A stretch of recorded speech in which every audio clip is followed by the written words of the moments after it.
Kim Chiu at Paolo Avellino, bida sa blind item ng Marisol Academy. Paolo Avellino, nakipagbalikan sa isa sa mga nakaraan niya? Mga eksena ni Kim Chiu sa noontime show na It's Showtime, trending sa social media.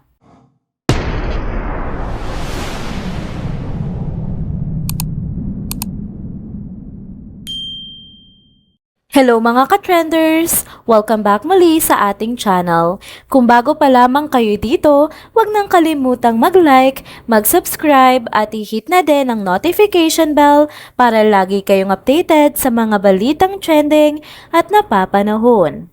Kamakailan lamang, naging usap-usapan sa social media ang isang kontrobersyal na blind item na ibinahagi ng Marisol Academy, isang tanyag na online platform na kilala sa pagbabahagi ng mga blind item at chismis patungkol sa mga kilalang personalidad. Ang naturang blind item ay mabilis na nag-viral at agad na umani ng sari-saring reaksyon mula sa mga netizens, lalo na't may malakas na hinala na ang tinutukoy na blind item ay walang iba kundi ang tambalang Kim Pao, ang pinakamatunog at pinakahinahangaang love team ngayong taon na sina Kim Chiu at Paolo Avellino. Sa blind item na ito, ibinulgar na umano'y may kumakalat na maling impormasyon tungkol sa bagong relasyon ng dalawang sikat na personalidad. Ayon sa blind item, kabaliktaran daw ng mga chismis na ang babae ang habol ng habol sa lalaki. Sa halip, inilahad na di umano'y ang lalaki ang lubos na obses sa kanyang kapareha. Ayon sa mga impormasyon, dumating pa raw sa puntong na pagsabihan na ng babae ang lalaki na huwag maging masyadong possessive at ipinaalala na mayroon din siyang sariling buhay na kailangang bigyan pansin bago pa man sila naging magkasintahan. Nagbigay nga ng mga karagdagang hint or clue ang Marisol Academy upang mas lalong mag-init ang diskusyon. Habang nagpapakawala ng mga clues, walang pag-alinlangan nilang binanggit ang pangalang Kim Pao, dahilan upang lalong umigting ang hinala ng publiko na ang tambalang ito nga ang tinutukoy nila sa blind item. Hati naman ang naging reaksyon ng mga netizens sa nasabing blind item. May mga kinilig at natuwa, lalo na't naramdaman nila na sa wakas, si Kim Chiu naman ang labis na minamahal sa kanyang relasyon. Para sa mga ito, isang positibong pagbabago ang makita na si Paolo Avellino ay nagbibigay ng mas higit na pagmamahal at atensyon kay Kim Chiu kumpara nga sa kanyang mga nakaraang relasyon. Subalit, hindi rin maiwasang may mga tumutol at nagpahayag ng kanilang pagkadismaya. Ayon sa kanila, malayong maging totoo ang blind item dahil kilala di umano si Paolo Avellino bilang isang tao na nagbibigay ng kalayaan sa kanyang mga minamahal.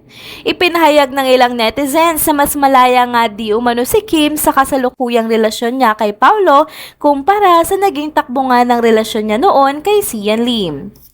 Bagamat hati ang opinyon ng publiko, isa lang ang malinaw. Napakalakas talaga ng hatak ng Kim Pao. Hindi ito matatawaran. Ang naturang blind item ay nagdulot ng malaking spike sa viewership ng Marisol Academy na patunay lamang sa lakas ng tambalang ito sa mata ng publiko. Sa kabila ng kontrobersya, lalong napagtibay ang katotohanan na ang tambalang Kim Pao ay isa sa mga pinaka-inaabangang love team sa industriya ngayon. Sunod naman nating balita para sa video na ito ay ang pakikipagbalikan daw di umano ni Paolo Avellino sa isa sa mga nakaraan niya. Matapos nga ang 6 na taong hindi pag-endorso, opisyal nang bumalik si Paolo Avellino sa Metasion Family, isang produkto na kilala para sa pagpapaganda ng kutis at pagpapasigla ng katawan. Ang pagbabalik na ito ay naging usap-usapan sa social media, lalo na't maraming tagahanga ang nakapansin ng mas lalong gumagandang itsura at aura ng aktor. Nag-post nga kamakailan si Paolo Avellino sa kanyang Instagram account kung saan ibinahagi niya ang kanyang kasiyahan sa muling pagiging parte ng Metasion Family. Agad namang umani ito ng mga positibong komento mula sa kanyang mga supporters at fans. Marami ang nagpahayag ng pagbati sa kanya, hindi lamang dahil sa pagbabalik niya bilang endorser, kundi dahil din sa kapansin-pansin niyang fresh at gwapong hitsura. Ang kanyang bagong aura ay nagbigay ng inspirasyon sa kanyang mga tagahanga na lalo pang tutukan ang kanilang sarili, katulad na lang ng ipinapakita nga ni Paolo sa kanyang pag-aalaga sa sarili. Masaya ring inalala ng netizens ang dati niyang pagiging bahagi ng Metathion family, at sa pagbabalik na ito, marami ang nagsabing perfect fit daw siya dahil sa kanyang dedikasyon sa pag-aalaga sa kanyang sarili. Binanggit pa nga ng ilan na magandang bagay ito, lalo na't kasabay ni Paolo sa Metathion family ang iba pang malalaking pangalan sa show business, katulad na lamang nina Liza Soberano, Dingdong Dantes, Francine Diaz at Andrea Brillantes. Ang kanilang presensya sa Metathion family ay nagbibigay ng mas matinding kredibilidad sa produkto, kaya't hindi nakapagtataka kung bakit ito malakas na tinatangkilik ngayon ng mga tao. Kasama sa mga usap-usapan sa social media ay ang rumored girlfriend ni Paolo na si Kim Chiu. Bagamat hindi siya endorser ng Metathion, hindi may kakaila na ang kanilang rumored romance ay nagbibigay dagdag kilig sa napakarami na tumututok sa parehong aspeto ng self-care at skin maintenance na isinusulungan ng Metathion. Ang pagbabalik ni Paolo Avellino bilang endorser ay hindi lamang isang simpleng pagbabalik trabaho, kundi isang muling paggunita sa kanyang commitment sa pagpapahalaga sa kalusugan at kagandahan ng kanyang katawan. Dagdag pa rito, ipinakita ng kanyang comeback na kaya niyang makipagsabayan sa mga mas batang artista pagdating sa pagpapanatili ng youthful glow. Sa katunayan, ang kanyang pagbabalik sa Metathion ay parang isang reunion na matagal nang hinihintay ng marami, kaya't hindi natakatakang tinatanggap nga ito ng publiko ng may labis na kasiyahan at suporta. Ang mga huling update naman natin sa video na ito ay ang mga trending na pahayag ni Kim Chiu sa noontime show na It's Showtime. Sa isa sa mga episode ng It's Showtime ngayong linggo, umani ng malaking atensyon at samot-saring reaksyon mula sa mga netizens ang mga pahayag ni Kim Chiu sa nasabing show. Isa sa mga pinag-usapang eksena ay nang derechahan niyang ipahayag on national TV na hindi nasugatan ang kanyang puso. Ito ay naganap sa segment ng Especially For You, kung saan sa kalagitnaan ng usapan, ibinahagi ni Kim na natagpuan na niya ang kapanatagan ng loob.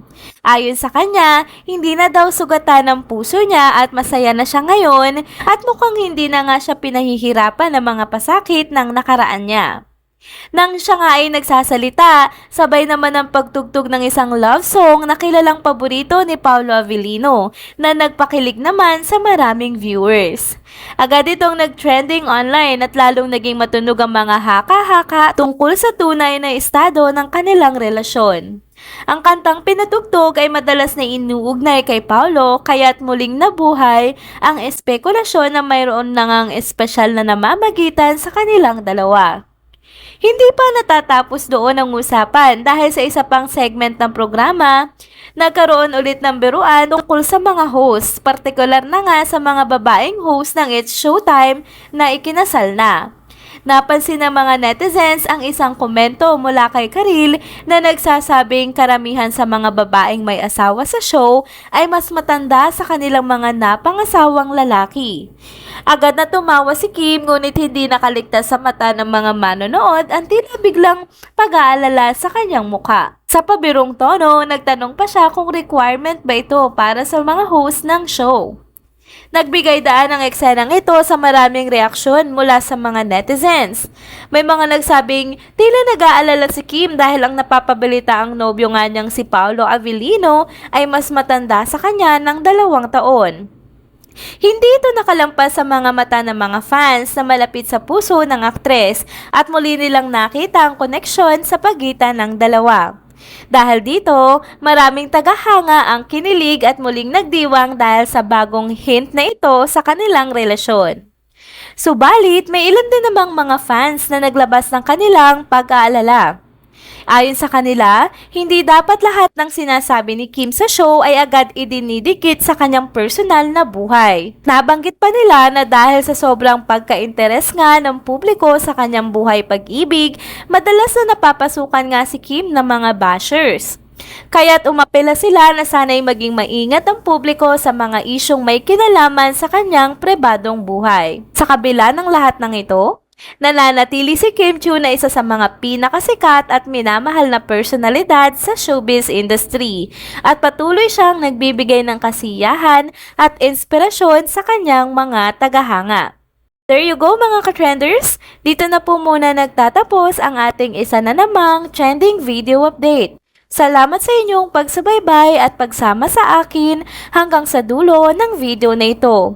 Pero bago kayo umalis, huwag niyo pong kalimutang mag-like, mag-subscribe at i-hit na din notification bell para lagi kayong updated sa mga balitang trending at napapanahon.